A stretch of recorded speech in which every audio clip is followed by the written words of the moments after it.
Imagination and visualization in terms of spiritual growth. For starters, when we can imagine something, it takes the fear out of it, the resistance out of it. When we visualize ourselves somewhere doing something, it kind of helps us confront it in a safe way. The best way to explore things is in your mind, or the safest way to explore things is in your mind.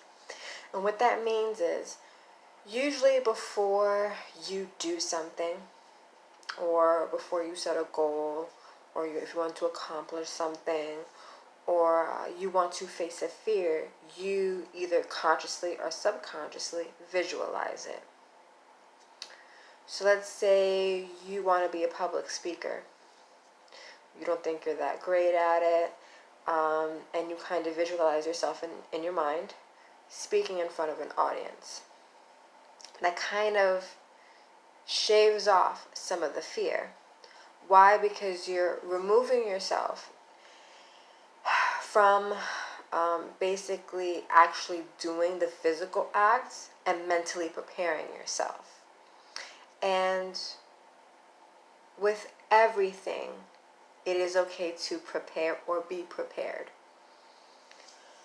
With that being said, some people are visual creatures. They learn best with visual aids. So people create vision boards in order to quote unquote manifest law of attraction, things of that nature. Some of us are not visual creatures. Everybody learns differently. If you look on my Instagram, the highest Priestess V, you will see there's like 8 ways of learning. And whatever speaks to you, speaks to you. Everybody's on their own individual basis. And I'm not here to kind of say which way is the best way. I'm just showing you options. I'm showing you what worked best with me, and I only speak from experience. So with that being said, and I myself being a visual creature, and I do want to at some point publicly speak in front of audiences, I visualize myself there. If I was confronted with a question, if I was taking questions from a live audience, what would I say? I'm preparing myself mentally by visualizing me doing the act, but not actually doing it to remove the fear or resistance of actually doing the act. We all have fears.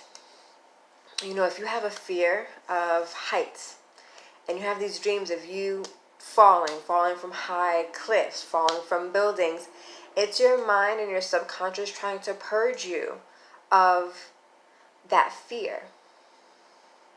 Now, let's say you want to become something, and as children, and let's regress, as children, we want to be doctors, so we imagine we play doctor. It kind of gets us a feel for it. And at some point in our childhood, we're like, that doesn't suit us. I don't like blood, and it doesn't work. But imagining the act, visualizing the act to remove resistance. So when you're confronted with doing it physically, you are able to cope and deal with it. Everybody knows. And this is also physically. If you're physically, and I'm going to use the example of public speaking, they're like, visualize everybody naked. It will help you do it. Now, this is a visualization act, like technique, in order to accomplish your goal. It is kind of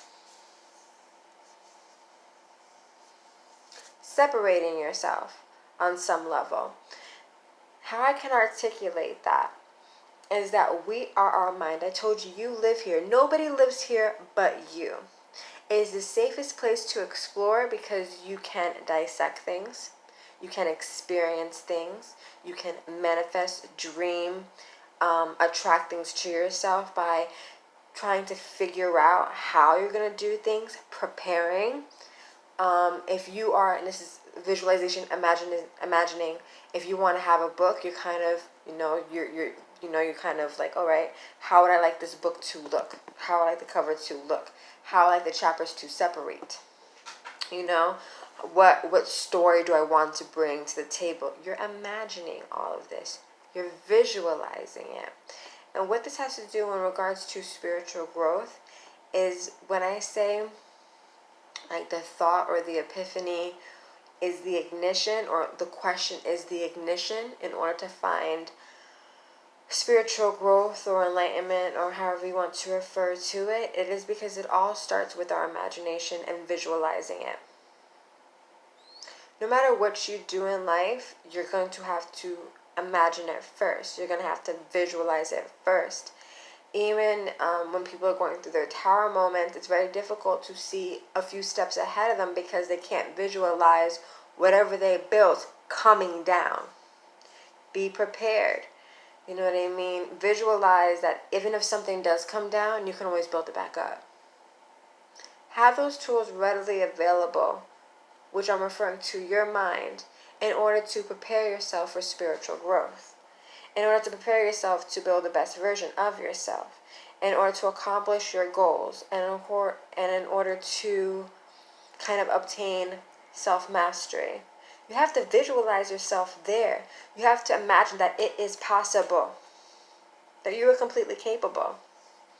And that's what I think about utilizing your imagination and utilizing visualization techniques in order to be the best version of yourself. Because when people always, or I'm confronted with the question like, what is the point of this?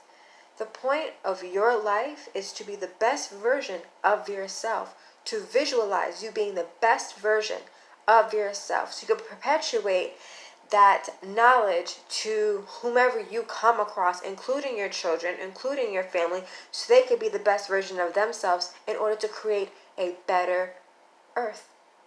And that is the point, to create heaven on earth, to be the best version of yourself so you can perpetuate that through the waves of existence.